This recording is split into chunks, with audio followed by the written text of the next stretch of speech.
that is noise making, which is disturbing the peace and tranquility of citizens, of people.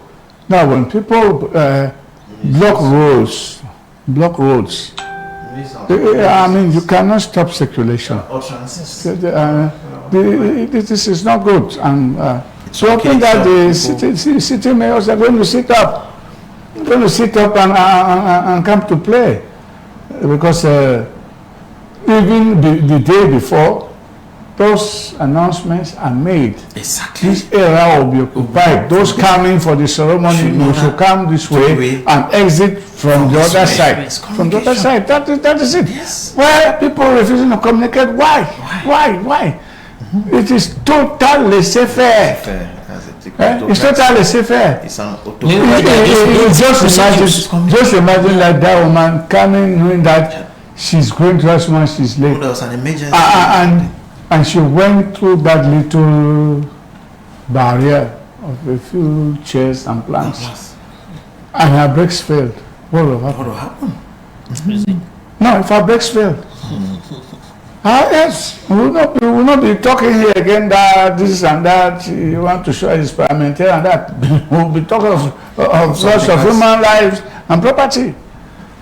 People just shock with, instead of avoiding, we are creating unnecessary problems. So it is really something that we hope will be looked into by the administrative, judicial, and most municipal authorities. And they had the regional bureau council to try to foresee all those things should not be. Because normally there is a letter written to the regional director of security, of public security. Exactly. He's not the one to go and be making announcement. Exactly. The same services of the administrative have to go. Yes. They have to go towards the media and make these decisions taken known to the public. Because no matter what, I know that the police receive, for every occasion of that nature, they receive a written note from the divisional officer. The divisional officer usually takes that step. He writes. I used to see it when I was in the Central Regional Station. Okay. All acts, there is no official act where they were there and were given. They put there. Station Regional, CRTV, SAN, amongst those who were copied. And so, how are we going to be absent of it not to go? We have our copy. Yes. We have our copy. The carbon copy is there and sent to the various institutions and authorities. So, we'll give to our the broadcasters of vernacular languages to announce in their local languages. For the normal that this is going to take place like this and this and this and that. Take precautions. So, financial economic not so imagine the people who are not going to school, who cannot read and write, they're more informed. Exactly. Yes, so it's good that the governor, as the father of the region, finally brought appeasement. There was appeasement, and he said, now we have just come out of praying for peace and reconciliation in Cameroon. So I will say that in a day like this, we have two factions who are going home at loggerheads and still filming with steam. So they calm down everybody and they join in the feasting. So it all went well. Yes, at the end of the day. Okay. All right, we'll be right back after this jingle.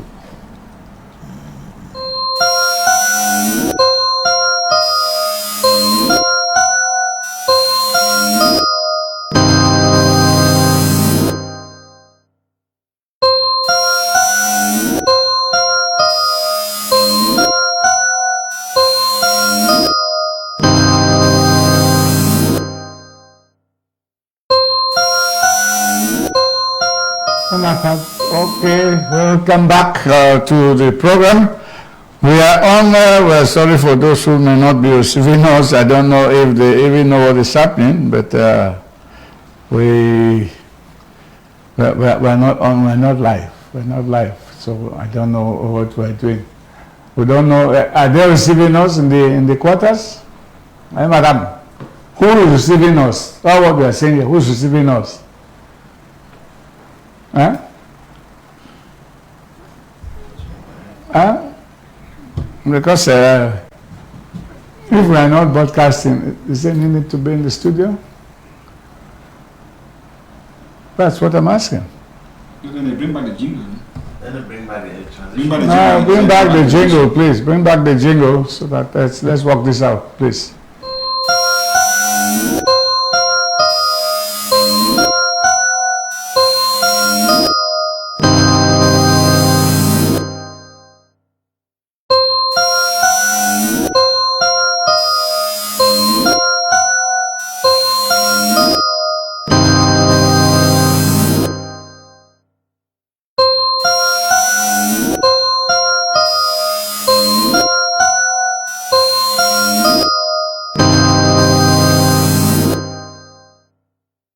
On Tuesday 20th, Mali Interim President Assimi Goïta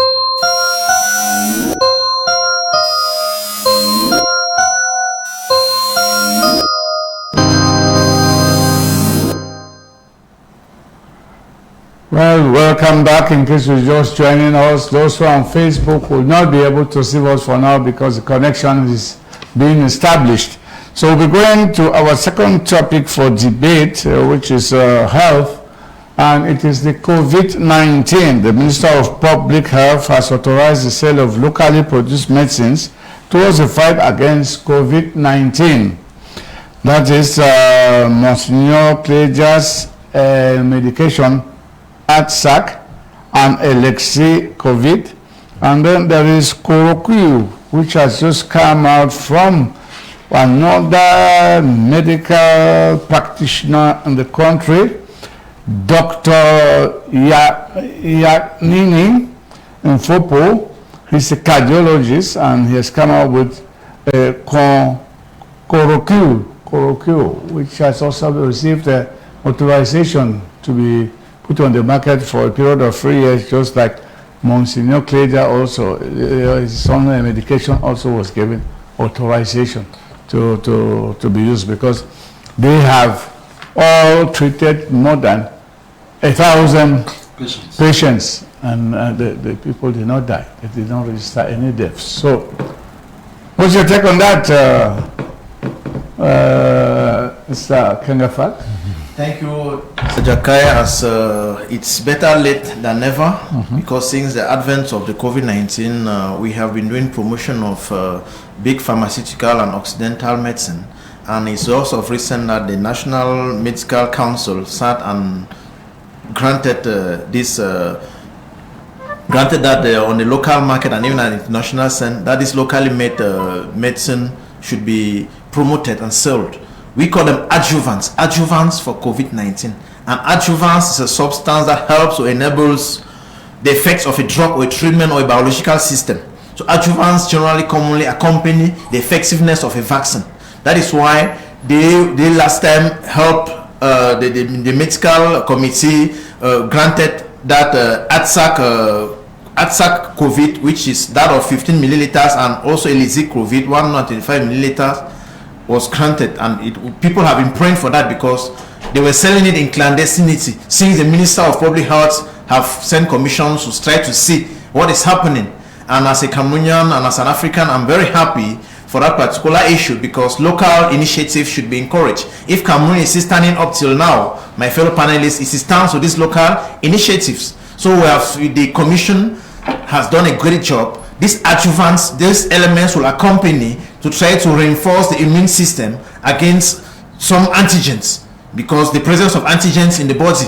So it is an accompaniment. It tries to enhance or facilitate. It's an additive, a supplementary substance that tries to reinforce the immune system in one way or the other. So the adjuvants of Eugene Yagnini, which is from Bamoun, It's also very encouraging because I've seen people that have taken it and there is no secondary effects as compared to what is happening. And just yesterday, I think a few days ago, another contagion of vaccine came in, that of Johnson and Johnson, 3,003 doses, which came to add to the other two that already was injected to patients, those who are voluntary. That is Sinopharm from China and AstraZeneca, the COVAX own. So I'm very happy that the President of the Republic in his speech also said vaccination is not compulsory, it is optional. And coming out to diversify this nature, it is very encouraging because Cameroonians have the possibility, that diversity, the option to either take the Sinopharm, the AstraZeneca or the Johnson and Johnson, or stick to their locally made adjuvants, which is on the market. So I'm very happy for that, and this will try to reinforce, it will try to fight and push, because if we are still standing, Mr. Jakai, it stands to this our locally made medicine, because all of us here have passed through. We have our normal old grandmothers concoctions, and all we have cough or catarrh or also take. These are also adjuvants, but I'm happy it has been legalized. It has been gone official for 3 years. You will be able to sell most of these adjuvants, this substance that try to reinforce, enhance our immune system against antigens and antibodies. Okay, Mr. Chauffeur, man. Yes, I think it's a breakthrough so far as our own traditional herbs are concerned. Many people have clamored for it. Many people shouted at the Ministry of Public Health and the National Medical Council to actually do something in that light, and I think finally Monseigneur Kleda's medicine is official, and it's up to all of us to make good use of it. Yeah, but you know, Dr. Yes, he is a member of the commission, the national. Yes, it's a national scientific council, but I'm surprised that he's only coming late. He was taking his time to actually make sure that what he's putting in the market is a lot of people, cardiologists, he has helped several people have cardiac problems, which are life-threatening. He has done that, but unfortunately it's only now that he's giving the way out. Was he afraid that he'll be attacked by these big pharmacists abroad or what? Huh? I cannot understand, because they have authorized them to produce, but they are not sold in pharmacies. That's it. In the regular pharmacies, so they are not challenging. I think it's up now to their various teams to actually see how the medicine is accessible to everybody, because if the government says it's okay, and then I don't see why in a pharmacy that will be rejected.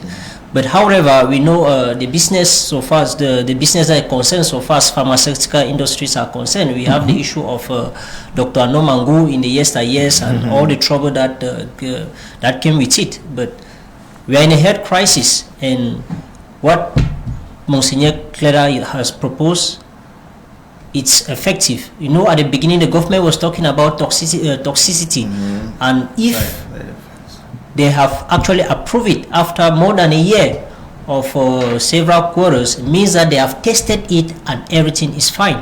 So there's no more debate on it. It's official, and everybody can take it without any problem, and it should be sold anywhere. And maybe foreign countries that have problems, so far as the third variant of COVID is concerned, they should actually be thinking of having an alternative solution from Cameroon, because you know the problem we have with the vaccines is that many people don't want to take it because they are not seeing the changes, or they are not seeing the changes so fast. Those who are taking are concerned, because when you take the vaccine, you still have to wear a nose mask. You still have to do the same thing that the person who has not taken the vaccine does. You are not prevented from catching COVID again, and all those things, despite all the explanation that have come from the various from our medics. So, well, Cleravit is there, and it's an alternative for those who are skeptical to take it. Okay, Mr. Alebken, is that major breakthrough for the next 3 years? Is it encouraging a local initiative? For me, it is not even a breakthrough because we are late. The head of state talked of emergence 2035, and there are 3 fundamental bases to obtain emergence. You have health, you have education, you have ICT technology. We look at Korea, India, the 5 dragons. Oh, the Asian dragons, that you know.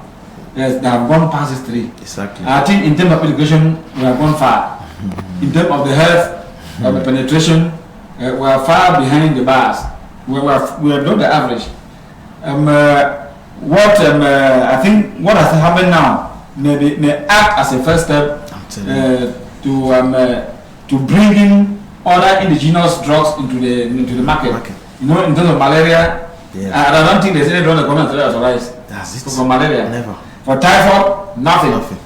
For this and that, nothing. I think for COVID, I should not say it's because of the COVID gate that they have decided to put this drug into circulation. But I think it is a little breakthrough because we lost the train when Anamango came up with the Vanivans. I'll give you an analogy. Nigeria has developed in terms of tourism and has gotten much money because of its churches. You see, if you look at the Nigerian riches, the tourism, the tourism industry flourishes thanks to the heavy machinery of what you call the Pentecostal churches that are authorized to operate. I think every nation, every country must look for areas where they can attract, maximize, yes, where they can maximize public income. And one way of doing this is when you have locally produced goods, and they are sold within the country and consumed within the country. I think it increases our national growth GDP. Yes, but because I looked, for example, it's also, I think 2 weeks ago that Nigeria has also brought one adjuvant produced in Nigeria. Yes. Only one. Yes. Only one. They even took one of this Cameroonian, that woman, this Ngulbetara also has been authorized in Nigeria.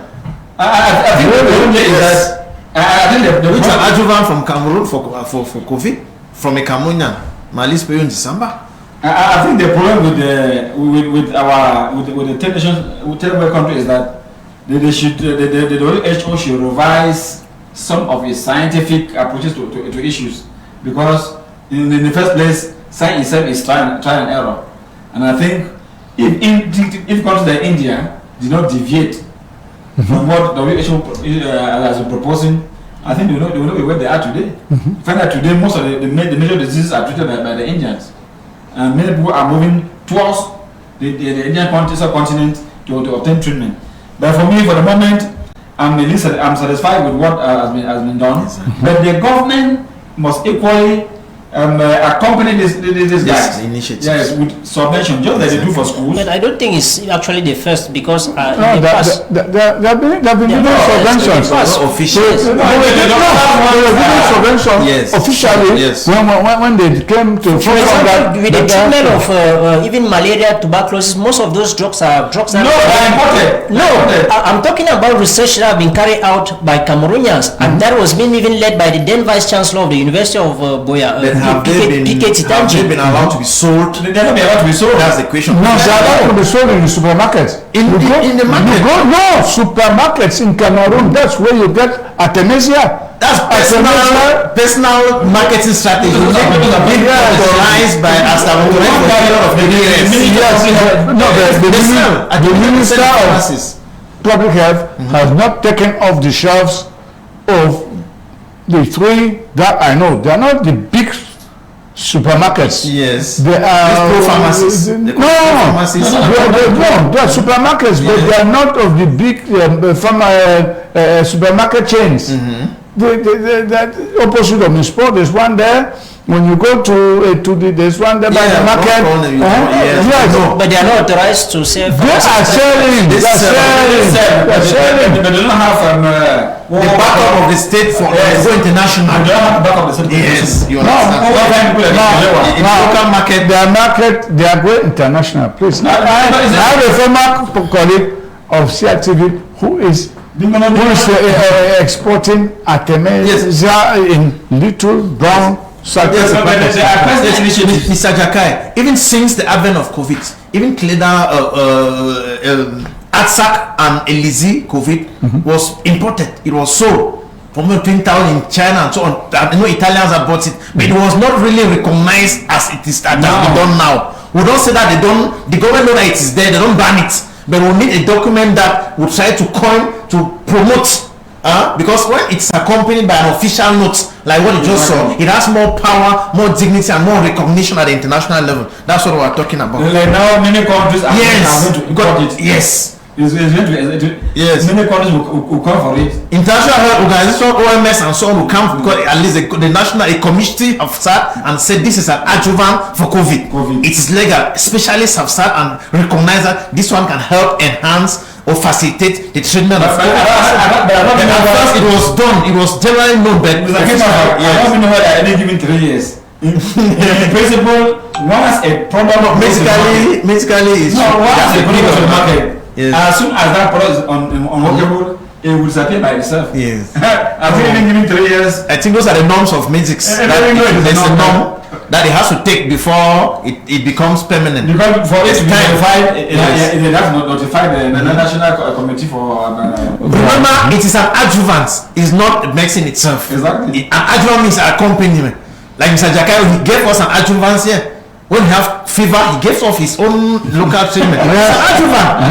Yes, you take lime, it accompanies quenches it. Those are just. He can officially now. Those are just put it in bottles and commercialize. It becomes an adjuvant. No, I just give you. I gave you the recipe. Yes. You put it. We call it an have a glass of Odontor or her. Yes. And then you are fine. Then you take those are just words. In reality, those are children because they are everything that is off the stove, the pot or a kettle or something. Just put for 15 seconds. Yes. For it just be brushed by the heat. Yes. So when you take it, it just goes down and fills with the body temperature. Within 20 minutes, monster you start sweating. Yes. And you're fine. You cannot take any other company. Yeah. But the main thing has gone. The main thing has gone. So that is that. So encouraging local initiative is good. It's good. They should continue subvention. They should industrialize it so that it should be produced in a great quantity so that we can also use that as an image, as a brand of Cameroon to fight COVID-19 and position ourselves at the international level. Well, in effect, we are waiting now for the government to send that already is a stone throw. More subventions to Monsignor to this local and others. So that because these are people that came because they already know. What about people that are in the quarter, Mr. Alemking? There are so many also in the quarter that have theirs that we are consuming. There is that they are not public, they are not come on media and so on. So you know that Dr. Dewa, before he left the world, he had just reinforced all these distributor centers in Cameroon.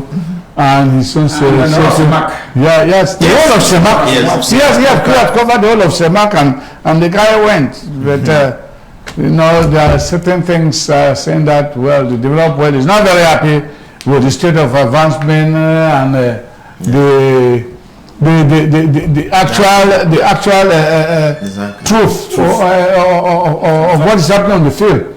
Everybody knew that by 2020. The third world, especially Africa, would have been finished. Those traditional that's what I'm saying. herbs that have saved us. Exactly. Because people are not, even world medics are not even understanding why they are not even taking the vaccines in Africa, but people down to this locally made initiative. The rate at which the COVID is affecting people is rather very low. So because like I said last week, and I found that in America they're calling it the fourth trend. It has hit the Midwest and the western states of America. They are talking of a 74% increase. It's terrible. It's alarming. The variants. Those countries that were coming out of lockdown, they are going back to lockdown. Yes. Well, the truth about it is, I believe so much in the Almighty, and the truth about this whole matter is that God has finally decided to prove those who are giving us lessons yesterday, to prove them wrong. That's why the third world is picking up now. Exactly. It is our time.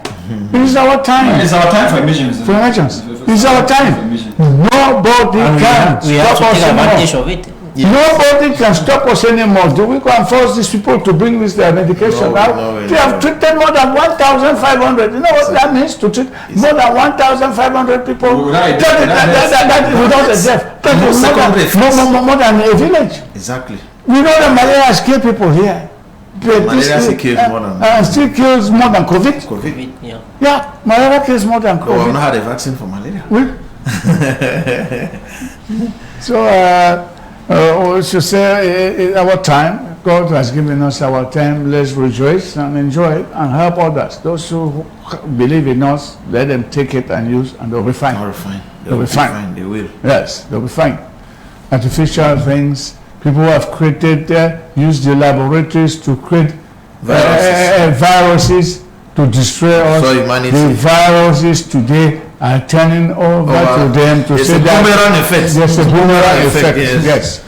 God has said enough is enough. Exactly. Our major pastors and preachers have gone hard to pray and push the populations towards God, and they have worked double, triple, 10 times more than. Mr. Jaka, I think while hoping on God, we should equally do our best, because God helps all those who help themselves. Exactly. Yes. As we say. And honestly, that pray and count. Should push us. Why God is missions of 2035 as I'm talking of. Exactly. Yes, that's true. And we should not only remain in the sector of COVID. We should extend this to other pandemics. I think with all this, if other pandemics and other diseases are handled in this manner, then the rate of investment will also reduce. Research will be encouraged. So others will know that in other countries, research is but my brother, we are here. We saw that when AIDS started, I can say billions were coming into Cameroon every day. Yeah. Those of my colleagues who were in charge of producing those micro programs for AIDS built houses. They bought plots in this town and built houses and bought cars. And the man on top, the professor on top built a serious clinic in Bastos, which we only found out when he died 4 months ago. God had a super clinic. Started a university. No, Mr. Jaka, what I'm saying is that this type of initiative can lead to a lot of job opportunities. Exactly. For the young. Yes. For the younger generation, it can create up to about 200,000 jobs in Cameroon. Exactly. Permanent jobs. Exactly. Because clearly we need to open plantations. Exactly. To plant plants. Yes. They will need now to open factories, to recycle. So that is why they are being given a chance. This is my analysis of what I'm wrong. And what will happen very soon is that you will have now a very high rate of importation. That means the request for these drugs is going to increase about 20 times. And consequently, to take a heavy labor force, yes, and become like a really pharmaceutical company, maybe in India. Where is a pharmaceutical company in India? It employs about 5,000 people. Exactly. I mean, just one alone.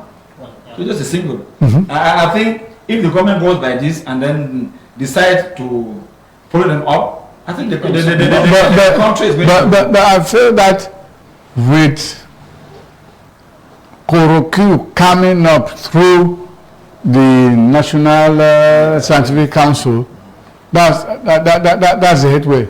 Exactly. Research, what they call pharmacopy research has taken off in Cameroon. Exactly. It has taken off in Cameroon. It is unstoppable. It's unstoppable because I find out that Monsignor Clédia's drugs are selling enough America. Yes. Heavily. Yes. Even in France. In France, they are selling. So he has now, like you are saying, legitimate legality now has been opposed. So he has to create. And these drugs don't only cure COVID, you know. Yes. They cure other diseases. We know. You know what he said now? Come to me, I will heal you. Bring all your health problems to me. I will look into it. Yes. I will give it equal. I will give you treats and God heals. Yes, I will give you the same attention, the spiritual touch, yes, and all the like. So it's mental, physical. But from the little I know about him, when he left his the native Yagua area to Betua and was there in the seminary there in Betua. He made most of those plants which he was using, and then he grew. So his biggest garden is there in the pasture. In Betua. In Betua, what they call the Ashevesheno, the Archbishop's headquarters. It is there. So they can still send him some of those if he runs out. It will come from Betua. He has started others in Douala. And I think now the expansion is there.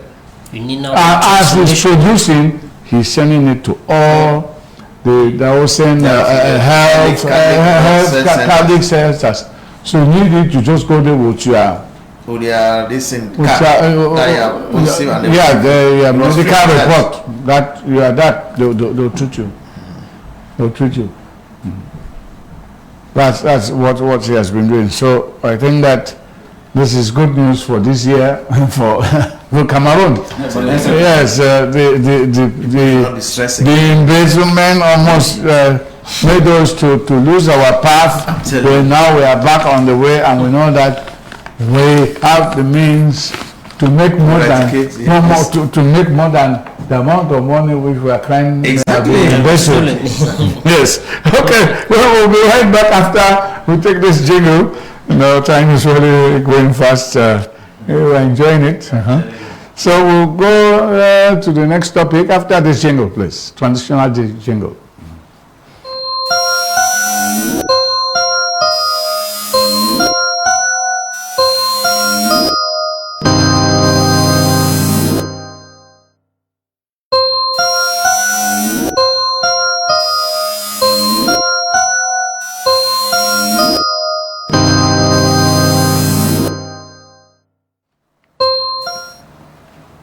Okay, welcome back to Newsroom. In case you are just tuning in, this is Newsroom coming to you live from B News 1 and the tam-tam of the continent. We are broadcasting to you live from Oja in the southwest end of the nation's capital, Yaoundé.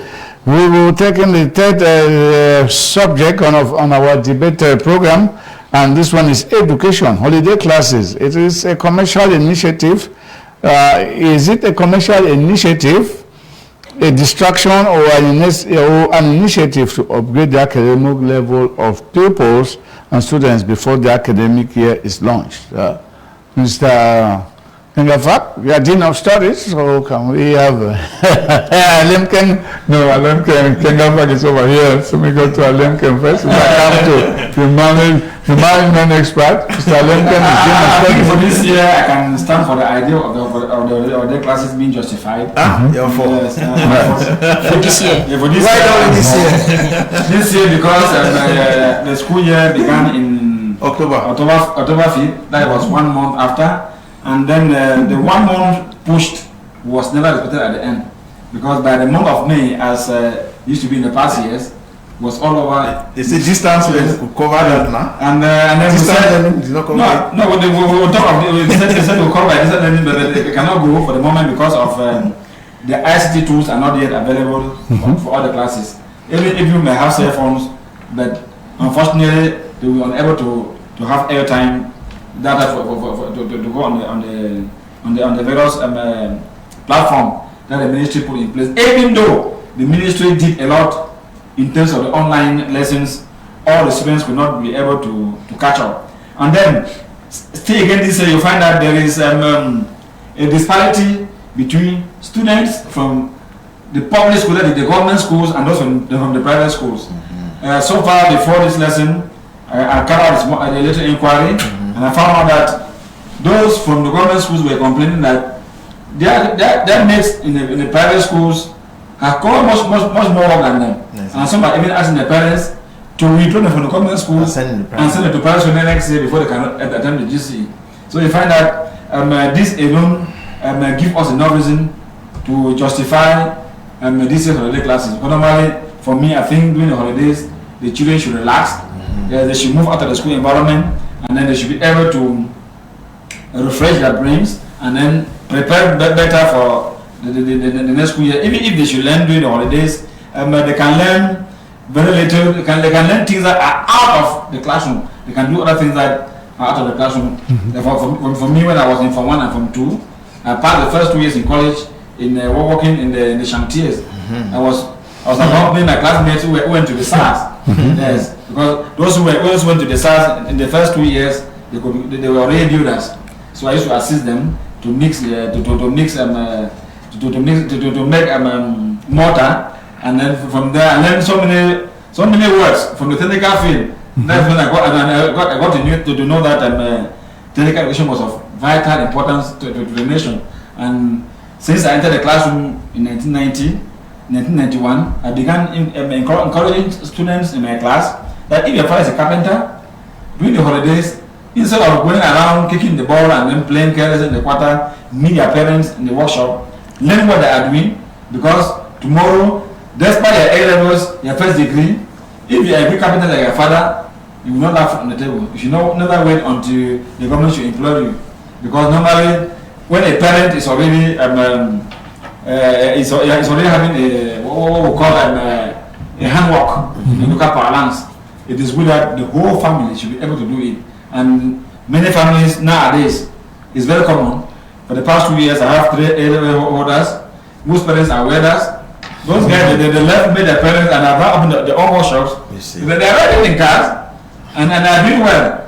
I think the idea of holiday classes this year for me is justifiable, but subsequently, during holidays, parents should send children to learn what they don't do in school. Yes. For example, if your child is going to technical school during the holidays, you can send him to the British Council to learn English. English, yes.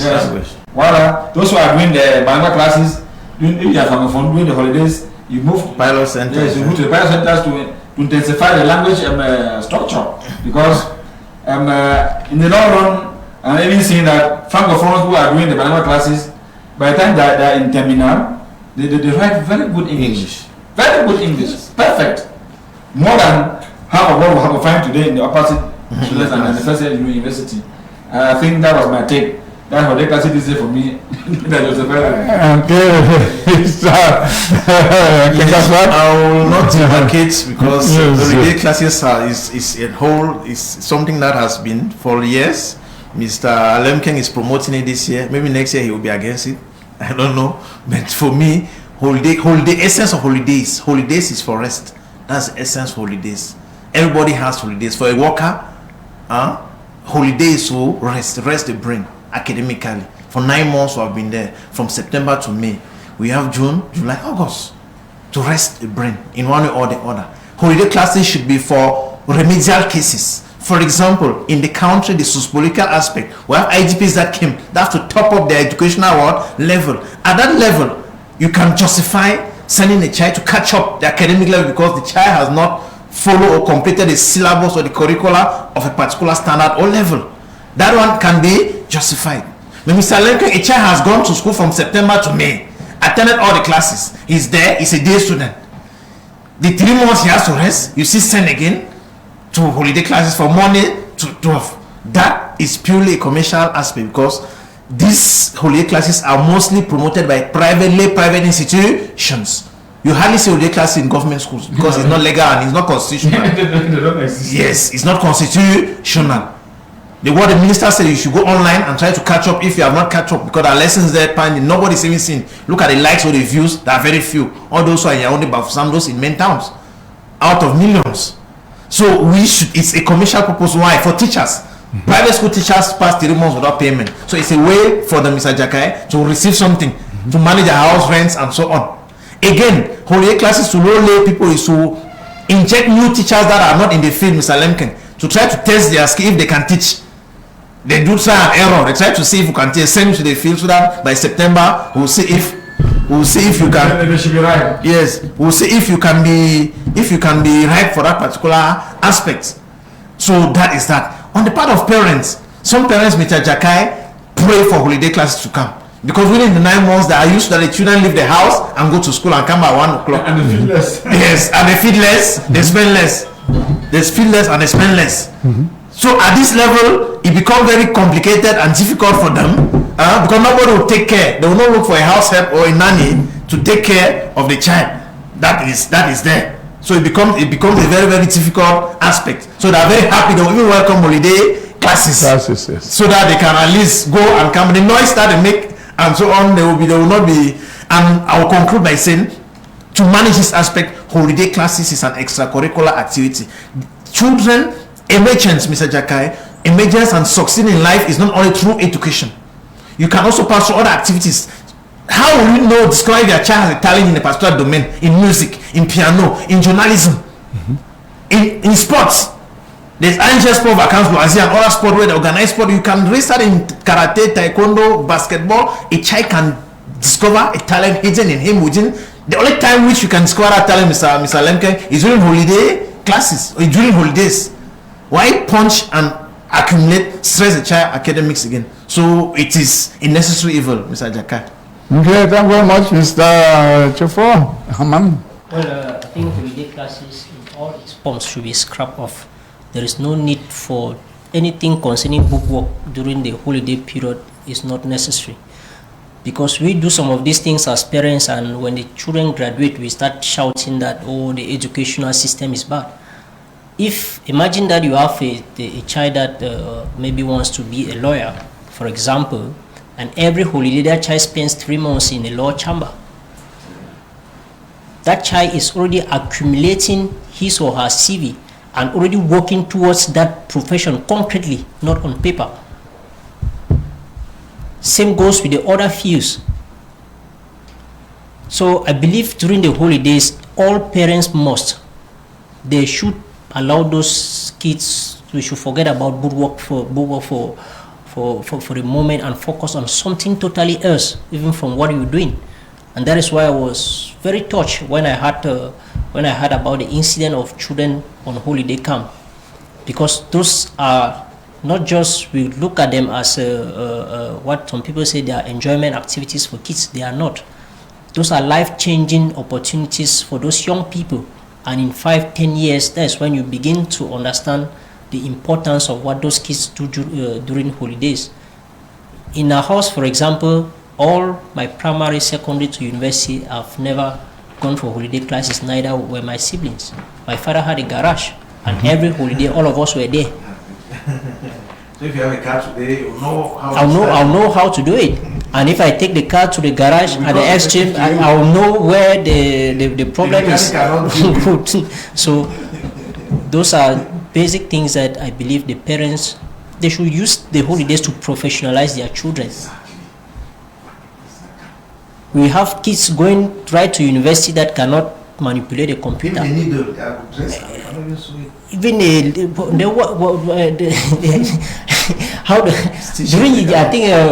think for students in year 1, you understand most of those things, because you give a small assignment of 1 page, you discover that all of them are in the cyber trying to pay people to do it because they cannot even manipulate a basic computer. But those are basic skills that they could learn 1-2 months during the holidays, and they will help them for a lifetime. So I believe it's up to the parents to put bookwork aside during holidays and teach their children something concrete, no matter the cost. Exactly. All our competencies, hairdressing, hairdressing, clothing, sewing, and farming. Yeah. Farming. They should go to the village and learn the culture. We have our kids in town that cannot even speak the vernacular again. Yes. So it's terrible.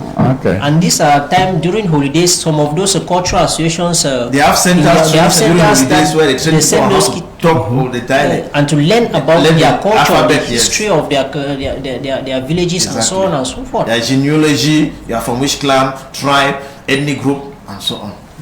So it's the other day I was talking with somebody still on this issue about related to the Anglophone crisis, and the question one body asks is that we are talking about the culture of the Anglophones. How many of our kids even still speak our vernacular? Yes. How many of our kids even know and the responsibility that of the names of even our phones or even the history of our villages? Well, those are funny questions, but they call for reflection. In school, they will not teach you. They call for reflection, and these holidays are times that parents and communities as a whole they should use to impact some good knowledge to those kids. Okay, thank you very much. Right, we'll move on. So we just have about 12 minutes to go, so we'll take a traditional break and we'll be right back after this.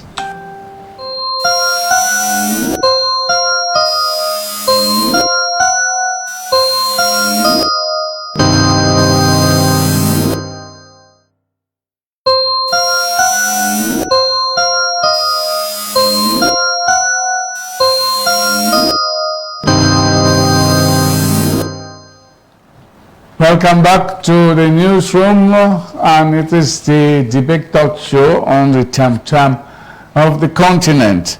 Fourth on our list, as we are moving right to the end of the program, is the government of Cameroon handling of public protests in Cameroon a problem? Case of opposition parties and the diaspora. So, Mr. Alenke, you have a political casket to really take on this. Yes, Mr. Jaka, I think government handling of public protest in Cameroon is a serious problem, a very big one, of course, because since 2008, there's almost for 13 years, things have not been the same. We have moved backward about 25 years from the laws of 1990. I think in as far as those in power want to conserve power, they should equally know that they cannot remain there eternally. They should equally know that the country laws makers, even themselves, most of them propose the laws. The laws that are proposed have to be observed. They have to be, they have to be, the people freedom has to be given. I think what we have witnessed so far is a witness from the side of the government. Because firstly, you find that what happened in Geneva was previewed. We all knew that if they had surplus to Geneva, those living abroad will protest. But unfortunately, the government ministers and the rest, they never follow up. They never had time. They never went to have dialogue with these young men out there. And I'm very sorry to say this, that the type of words and articles that I saw on TV channels and social media addressing Cameroonians abroad, in fact, it was so shameful, calling some of them sans-papiers, some of them this and that. I think most of them left Cameroon here because they could not have jobs. Most of them left Cameroon here due to this problem in 1990 in Guaquile, and they have been there for all this while. A few of them have been able to come back. I think those who are still there and they can still carry on the Cameroonian flag, they should be given some due respect insofar as they want to remain Cameroonians, even if they have acquired other nationalities.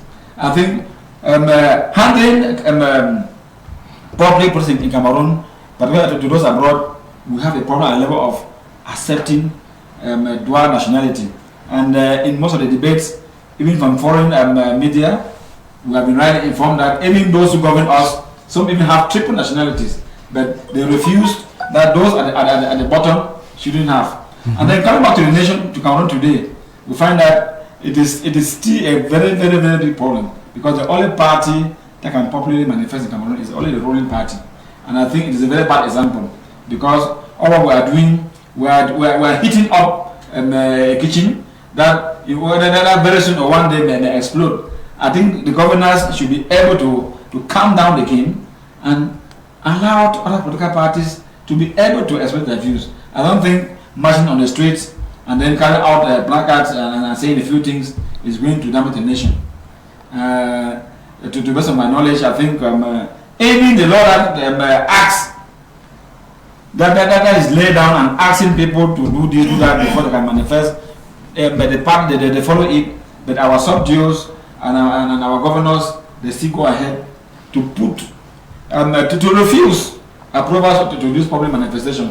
They refuse to do their job. Because I say I want to protest from Van to Oja, for example. As a sous-prefect, I'll say you are not going from Van, you are not going through Tropicana.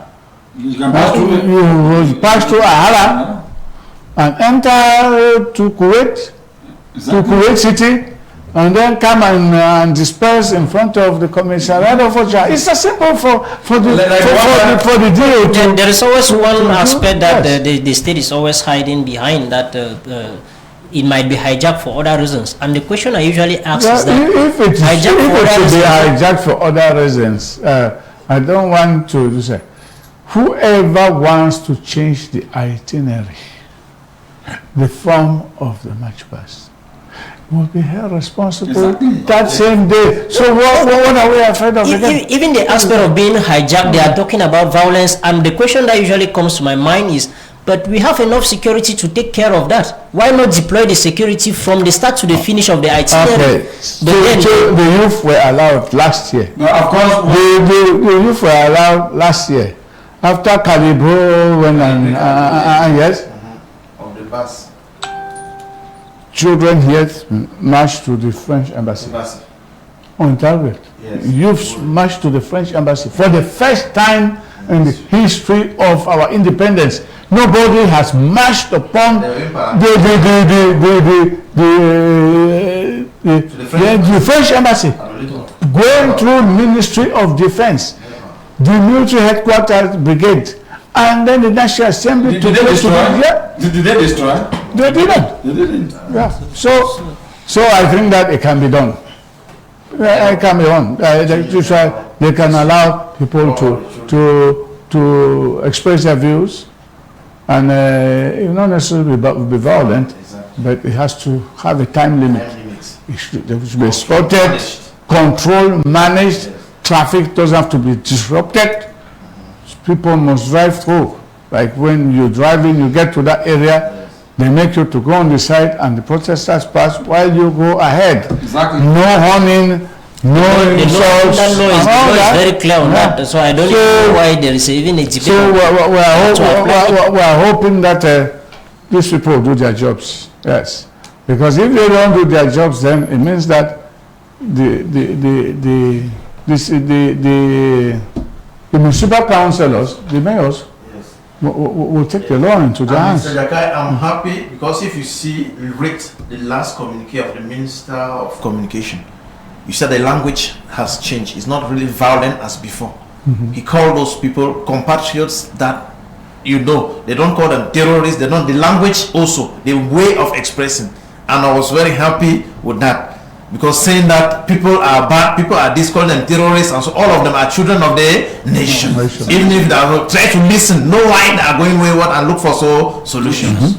It's true, and they have fundamental problems. Most of them cannot renew their documents because of administrative bottlenecks. And no,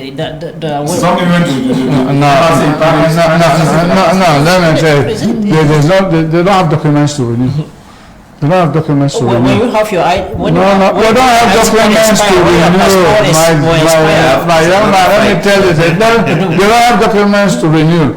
The leaders that we see there, I feel sorry for them. Yes. Late Peter Gotabi as Minister of Higher Education, Yes, banned them from the only university. Exactly. The federal university, they were banned. Where will they go? And they could not write any exams. Public exam. No public exams.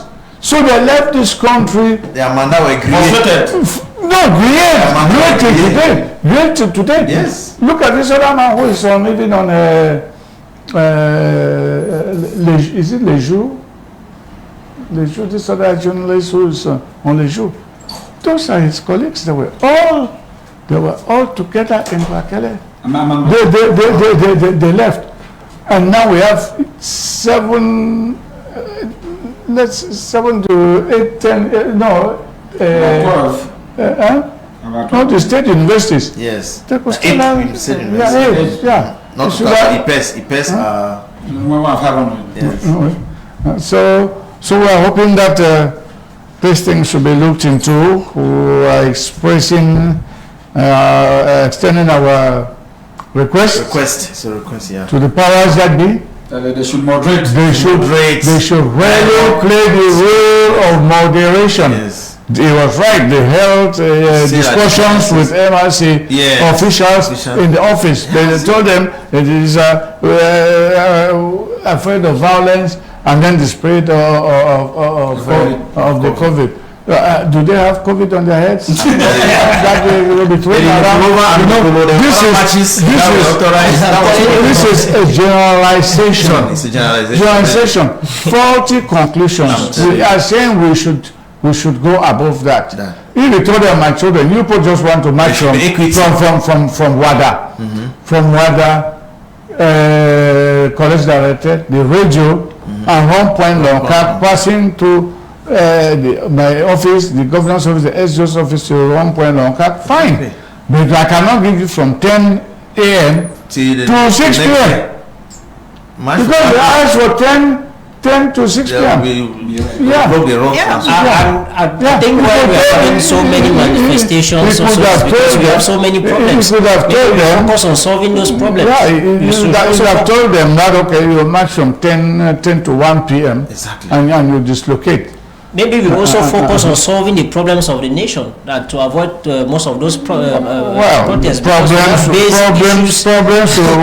Basic issues that need to be addressed by the state. And once we don't address them, we will always be having this issue of protests on a daily basis. Now, going on the streets does not solve things in administration. Yes. You go and discuss, like they went and discussed with the GO. Exactly. There were the problems that have been solved right there. Exactly. The GO said that fine. They have already chosen a nice itinerary. Yes. But you have to do the 8-hour duration it's not. It doesn't sound like something positive. So we think that it is workable and has worked before. So all right, let's move to foreign news now and take the Mali report, the attempted coup d'etat on the Malian president. We have this referred by Ayuk Nurel. On Tuesday 20th, Mali interim president Assimi Goïta was targeted in an attempted stabbing. The incident happened during prayers at the Grand Mosque in the capital Bamako to mark the Muslim holiday of Eid al-Adha. The attacker in question was immediately subdued by close security, and investigations are going on, said by the presidency in a statement posted on its Twitter account. Colonel Assimi Goïta, the leader of 2 coups in 9 months in Mali, was sworn in as transition president on June the 7th. He was initially interim vice president after leading the coup last August that overthrew President Ibrahim Boubacar Keïta. In May, he ordered the arrest of President Bador and Prime Minister Mokhtar Kouari, who shortly resigned while in detention. The two were later released in the same month. Mali Constitutional Court declared Goïta to be the new interim president. The court said in its ruling that Goïta should fill the vacancy left by dual resignation to lead the transition process to its conclusion. The ruling set Mali on a coalition course with 15 members. ECOWAS, which insisted that the transition, which is due for February, remains civilian-led.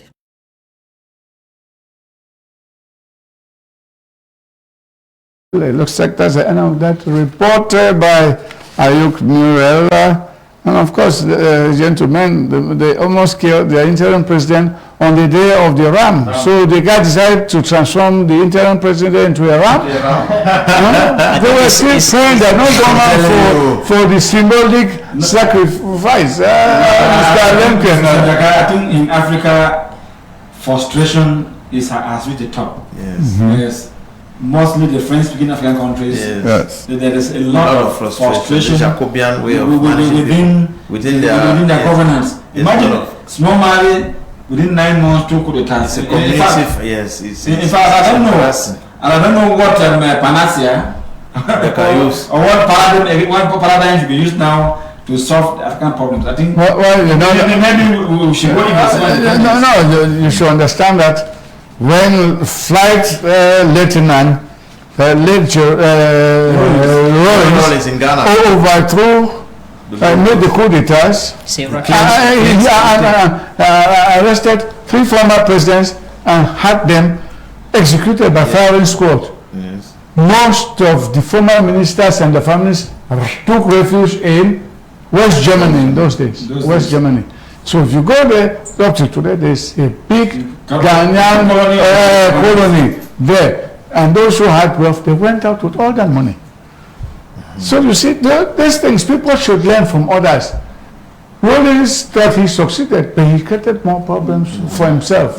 Yes. So if Mali, which is close to Ghana, decides to copy this style, I don't know what the interim president will say tomorrow, because Malians are here. You made them to have right to our free entry, to have right to the national identity card of Cameroon, and they're here. They're with us. So many. And I've not seen any of them trying to overthrow even their chiefs, because they have their local Jaros and sultans and police in Cameroon. You don't hear them. You don't hear them acting like this. So when I see this, I'm shocked. But like one Modibo told me, they don't want internal interference because of the wealth they have. So this man is defending that wealth, and you see, Mali was destroyed by the jihadists. Tombouctou, their big centers like Tombouctou, destruction. So they are struggling now. They have accepted to be suspended everywhere, but to maintain their nation. And so this one man is just one hopeless mercenary who takes money and things like can just walk in and execute the head of state. Same thing, the 3 who went to Madagascar to finish with the Malian government is careful, because what happened in Haiti can also happen there. Yes, that is right. They have seen far. So they have seen far. A warning. So they should really reinforce the security of the Colonel Goita. Okay, well, ladies and gentlemen, I think for Chad we'll be waiting to see how far Mahamat has spent 3 months. He has visited so much, but we want to see now implementation impact on the field, on the well-being of the citizens. Yes, their well-being their standard of living should increase, and there should be equity, and they should share the national cake with other communities, not only the Zakawas. You should solve the problem of the civil society. Exactly. Time and again, freedom of expression there is. Time and again, they are protesting. They don't want this association at the head of the state, etc., etc. Exactly. So that's why you visit to Paris. That way you receive the lesson. The African Union is still to recognize that government. They still have problems with the African Union. The African Union is still to recognize. The active president of the CAF is from Chad. Yes. So you see, he has a yam and a knife. It's difficult. Faki Mahama is from Chad nationality. Well, we're hoping. No, but he's been. We're hoping that he will come to Thames when he comes for the next CEMAC summit, which is built for Cameroon. He will be here and, before the end of the year. We will be able to see a few things with the Chadians who are supposed to welcome him here. We will see plenty of him in Africa before we die. Yes. Okay, well, ladies and gentlemen, we'll now have to go out and pay special homage to late Jacqueline Kung Abiseke.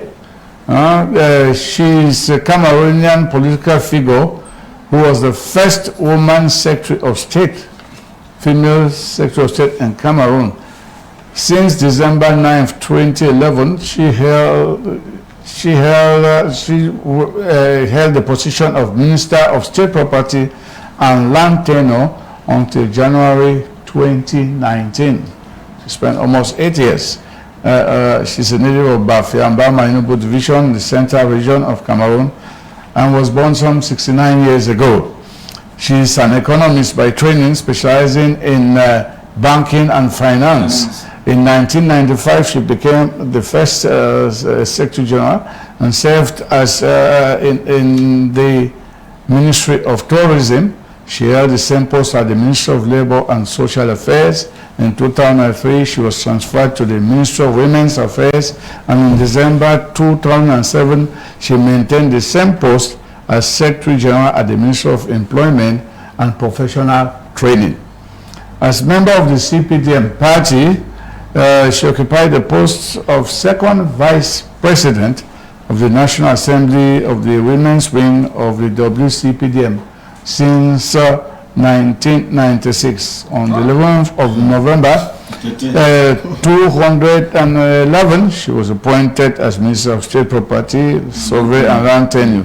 October 2nd, 2015, she was reappointed to the same post until 4th of January. And remember, she replaced a senior statesman, Mr. Beloken, former head of protocol, Jean-Baptiste Beloken, who was that minister. She replaced him there. She became, I think, the third minister of land tenure. But then, before then, there was also Abogo who was replaced by Anon. And then so it's the Ministry of the BAM. Of the BAM. Of the BAMs. Yeah. Yes. Yes. She's a minister. She earned the distinction of Commander of the National, or Commander of the National Order of Valor. Any state barrier? No, well, she was given, the head of state was represented by the governor of the central region, who lifted her. Mr. I think from that biography and the way she saved the nation, she needed a state barrier. Well, I don't know how it is, but the president was represented, and this time she went up to the Grand Cordon of Merit. No, because she was decorated, yes. All ministries they had. And the minister for 8 years. Yes, Jacqueline Kung Abiseke was formerly known as the Iron Lady, the Margaret Thatcher of Cameroon. So her death touched so many hearts as she passed on the 2nd of June at 10 a.m. at the National Social Insurance Hospital, CMPS Hospital in the source. We want to extend our condolences to her family in the BAM. They should take heart. She has been given state honors today. She has been led to a final resting place. And we now join all of you in prayer that she will find eternal rest in the bosom of our Lord. And the nation has shown that she served us well. So, ladies and gentlemen, may she rest in peace. Amen. Amen. Okay, so, well, that's it. We want to thank the crew, ladies and gentlemen. I want to thank you for coming. Thank you. Despite the traffic jam, we finally got some Mikan night cars that we could climb over, fly over other cars those obstacles and get here. So, we want to thank you for that. And then our technical crew who are here, the cameramen, the technicians who are there, and those sitting in for Mark Beninguen, who is unavoidably absent. So I want to thank you all. We also say thanks to our GM, Ernest Obama, who is also on a professional tour up north and should be coming back today. And then we also thank our board chairman, Mr. Luke Owona. Well, ladies and gentlemen, that was it for this 27th edition. Keep the faith, and hopefully we'll be with you next week, same time. Thank you.